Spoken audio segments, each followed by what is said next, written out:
We're all situated, ready to play Mega Man 10. I'm Wes, the Explosion, and yeah. I was actually gonna play a random-ish mini game, not indie game, yeah, indie game tonight, but I was in the mood. I was in the mood for Mega Man 10. Let's see, this isn't terribly complex. I fucked up. I fucked up immensely. I really want that, to the point where I'm half debating throwing myself in the spike just to get it. And on the off chance anybody caught the last stream where I was talking about this, Sam has managed to order from Amazon the, what am I looking for? The Divine Edition of Fire Emblem Heroes. Not Heroes. Fire Emblem Engage.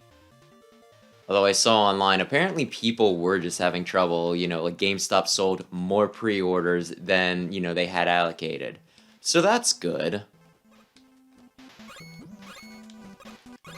That's the sort of thing that makes you have confidence in a business, right? And they can't even manage their damn numbers.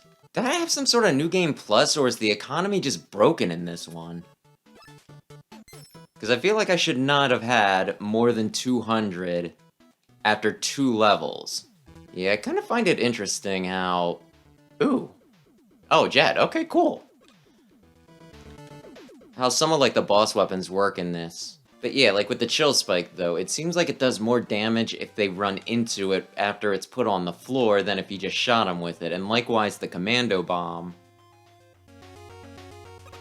It does more damage from, like, the shockwaves it puts out.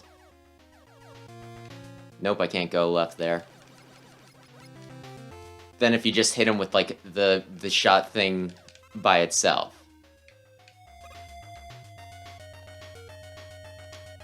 And it's just like a nice little... It's a nice little touch that makes you actually consider how to use the weapons, rather than just being like, well, I have a weapon, I guess I will shoot somebody with it. I need you to actually make an attempt here. Thank you. Thank you. Why is there a Transformer in here? I don't know, but I do like Nitro Man.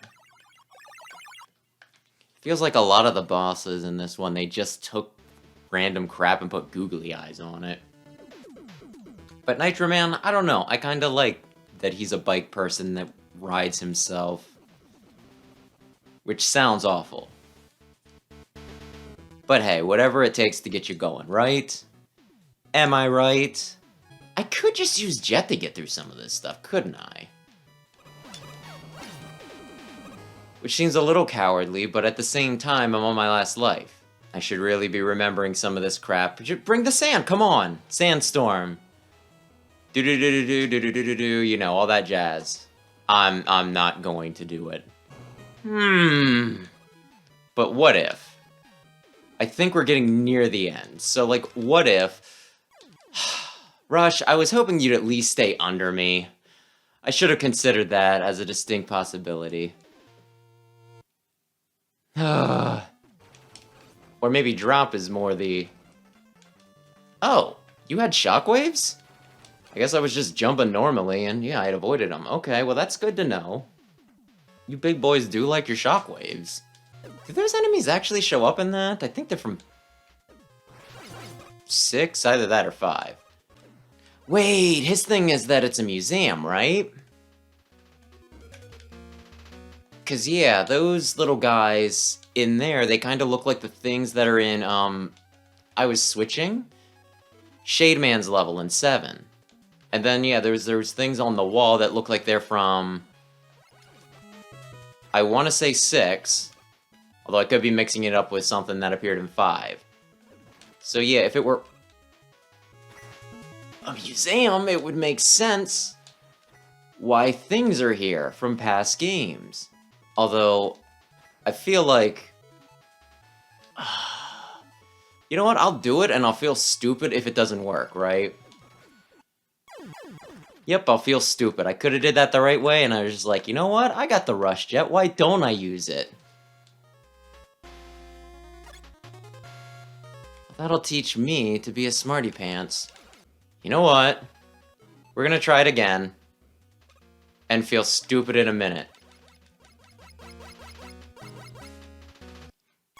Yep, very stupid. I thought I could slide right in there. Yeah, I think I'm better off just doing that normally. Dear Lord. Feels like any time I, think I can use the Rush Jet to cheese things, they've thought of it. Which makes me question why they even gave me the Rush Jet to begin with, if they very clearly didn't want me using it. 'Cause it's tradition? Yes, it is tradition.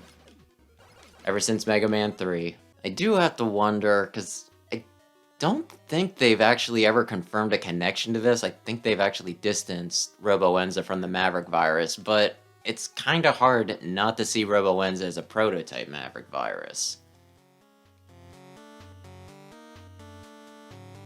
But what do I know? I should have known this was Wily's doing all along. Yes, it's been very many games, Mega Man. You should have probably figured it out. No, kill me. Kill me.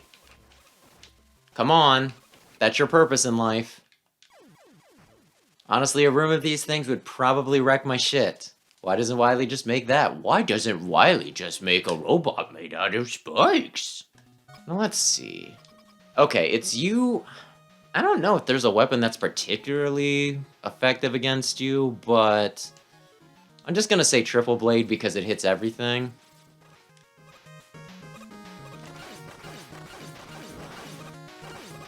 I'd say that worked fairly well. It was fairly successful. Yeah, that was a good selection. Dear Lord, are you gonna... I frickin' knew you were gonna put one in the middle. That's what an asshole would do. You gotta be kidding me. You have absolutely gotta be kidding me. The door's right there and they just... Oh, yeah. Of course there was this... Whatever you want to call this guy. Like, the Potato Masher. We're just gonna call him the Potato Masher. Yeah, I think this is another one. If I hit him with... Not the weapon itself, but like the flare it lets out. I think it does more damage. But I could be completely full of shit. Take me out to the ball game. Take me out to the crowd. Buy me spinach and Cracker Jacks. I really wish I could aim these frickin' things, but I suck. Suck at this game, I guess. The hitbox on it is quite wide. But at least I didn't quite strike out at this old Mega Man game. Which one is the real one, Mega Man? Probably the one that's not gray and has a weird Sigma, crystal on his head. But I could be wrong. The question is, why the Chill Spike, though, right? There's nothing inherently about this weapon that makes me say, yeah, no, this is gonna kick his ass. I throw pretty much some slushy on his head. I mean, if he came down at me and it was one of those, like, I laid a trap for him, that would make sense. I mean, I guess it needed to be something. And I guess it's kind of the bubble lead thing, where it goes forward, like, a little bit, but you need to be pretty close to him. So, yeah, why don't we just say this is another Mega Man 2? Yeah, I'm wondering if I'm crazy or not, but it seems like they put a little bit more effort into Mega Man 9. The levels seem like a little more tighter, like a little more tightly designed. The Robot Masters feel a little more inspired looking, and... yeah. And like just this ending here, there was like very beautiful, not that this looks bad or anything, but like the sprite work for like, the ending pictures or whatever you want to call it, for like the end of that game, felt a lot nicer than just, showing off all the Robot Masters here. But then again, they did a lot more with this game too, just like content-wise, because in this one you can play as Bass as well. I think there's the same amount of difficulty settings, because the original, like 9 has regular, then hero and superhero mode, and this has easy, normal, and hard. So they sack superhero mode for easy, I guess. The highest difficulty for the lowest one. And then there's, yeah, the DLC stuff where you fight the Mega Man Hunters again. So I don't know, maybe that's why this one doesn't feel as polished as the last one, because they, you know, I don't want to say overreached, but they were trying to do a little bit more. So this one might have been a little more quantity over, you know, quality sort of thing. Not that it's bad, it still actually is it's a very high quality game. I like it. But it certainly doesn't stick with me quite as much as 9 does.